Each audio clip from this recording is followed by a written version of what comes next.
Emmanuel Macron et ses partenaires sont déterminés. Le lobby international veut installer à tout prix un Woubi à la tête de la Côte d'Ivoire. Les coulisses de la politique mondiale sont en pleine agitation. Ce qui se joue en ce moment va bien au-delà des frontières ivoiriennes. Pourtant, c'est en Côte d'Ivoire, au cœur de l'Afrique de l'Ouest, que se cristallisent les ambitions d'un puissant lobby international. Leur objectif est clair: installer un Woubi à la présidence de ce pays stratégique. Derrière cette démarche se dissimule une machination soigneusement orchestrée à laquelle s'ajoutent des manœuvres diplomatiques d'un Emmanuel Macron en accord avec ses élites influentes. Ce ne sont plus de simples hypothèses, les faits parlent d'eux-mêmes. L'Europe vieillissante et en quête de ressources pour maintenir sa machine économique en marche n'a d'autre choix que de se tourner vers l'Afrique, terre promise, riche en matières premières. La Côte d'Ivoire, avec ses vastes terres agricoles, ses ressources minières et pétrolières, est devenue une cible privilégiée. Aux yeux des dirigeants européens et en particulier de la France, elle est un joyau géostratégique, une pièce maîtresse sur l'échiquier mondial. Pourquoi un Woubi? La question peut sembler déroutante pour certains, mais la réponse est simple.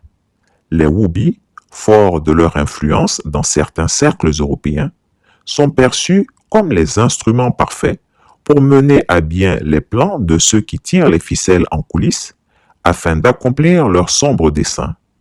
À l'ère des lobbies et des réseaux d'influence, il ne s'agit plus seulement de conquérir militairement des territoires, il s'agit de mettre en place une nouvelle forme de domination plus subtile, une domination politique et économique orchestrée par l'installation d'individus dont l'allégeance est réservée à ces puissances étrangères. Et qui mieux que M. Biou pour incarner cette stratégie? Homme au parcours résolument pro-occidental, il correspond en tout point au profil recherché par ce lobby. M. Biou, c'est le technocrate modèle, formaté dans les plus prestigieuses écoles occidentales, détenteur de la nationalité française et évoluant dans les cercles fermés de la haute finance. Mais au-delà de son curriculum vitae, c'est son appartenance au réseau Woubi qui le rend particulièrement précieux aux yeux de ceux qui ambitionnent de façonner l'avenir de la Côte d'Ivoire.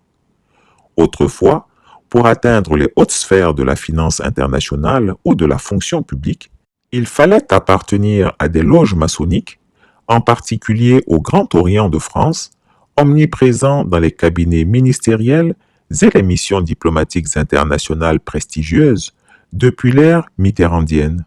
Aujourd'hui, ce sont les réseaux Woubi qui dominent.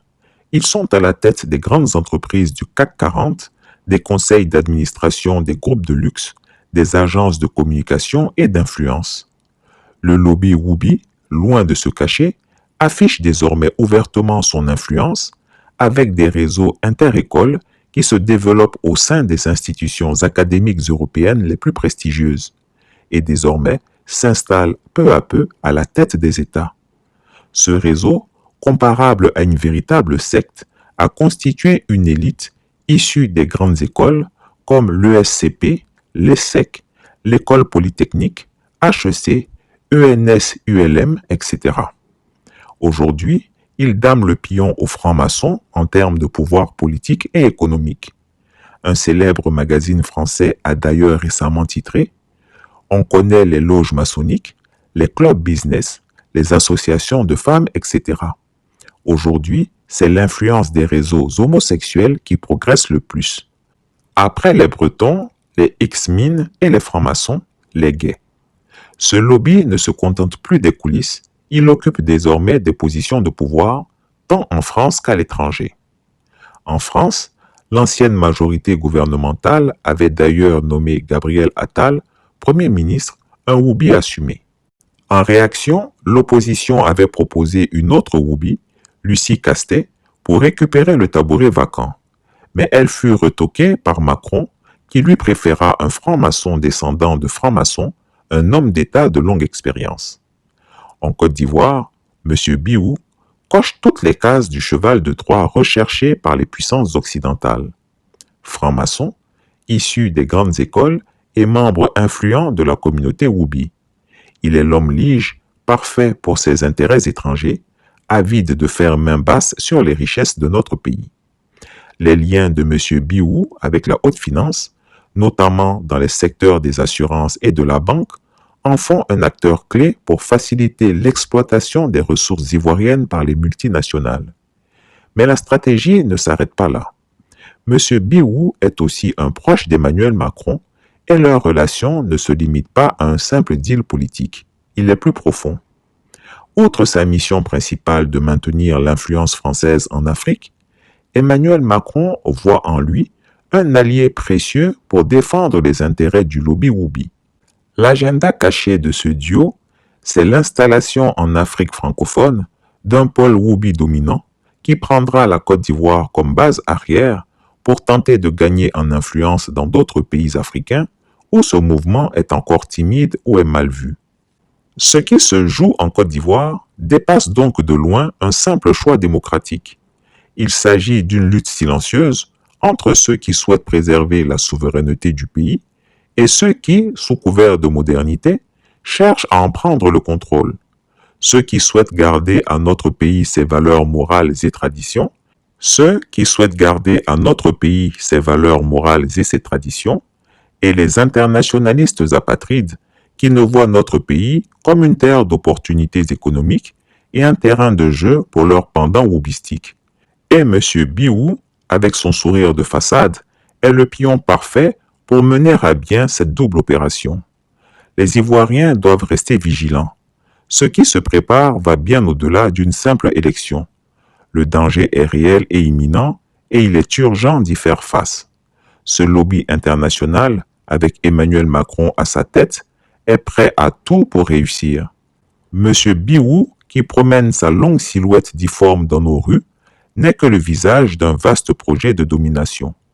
La Côte d'Ivoire est à un tournant décisif. L'heure est venue de défendre la souveraineté nationale contre cette tentative flagrante d'imposer des agendas étrangers aux Ivoiriens. Non, vous n'avez pas le droit de la faire. Non, je ne me tairai pas. Et quand je demande que les droits des minorités, qu'elles soient aussi sexuelles, soient tout simplement respectés si elles existent aujourd'hui, sans qu'on fasse de marche arrière, je ne me tairai pas si ce n'est pas le cas.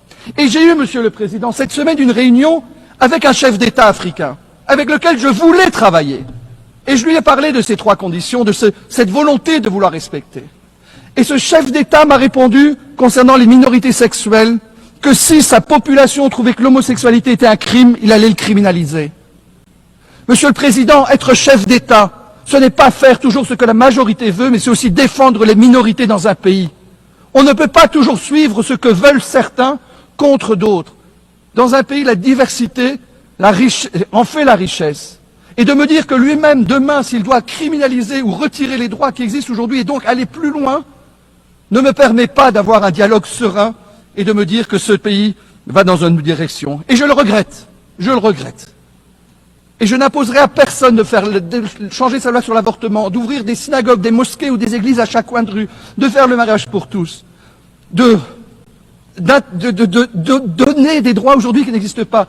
Mais ne faites pas marche arrière. Ce sont des combats que nous avons connus nous-mêmes ici en Europe et dans le monde. Ne faites pas l'erreur de retourner à une époque qui n'est pas celle qui est bonne pour vous. Et Chris Yapi ne ment pas.